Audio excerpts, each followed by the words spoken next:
Հայաստան, Գյումրի, Երևան բոլոր ցուցանիշները ցույց կտան, որ Հայաստանը բավական հերույ է արդահերթ ընտրությունները։ Ոչ միայն քաղաքական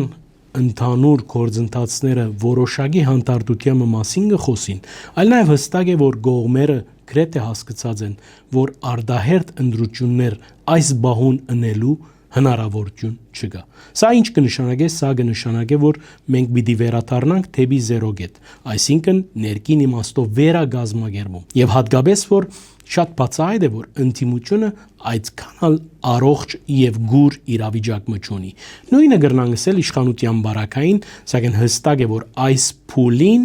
երկու կողմերը համոզումի մը եկած են, թե նոր թեժացումներ պիտի չլան եւ բոլորը խելոք ու բարի գերբով ճագերտներու մեջ պիտի երթան առաջիկա դարի դեղի ունենալիք ընտրություններուն։ Այս բոլորին մասին հետևեցեք մեր թողարկումներով։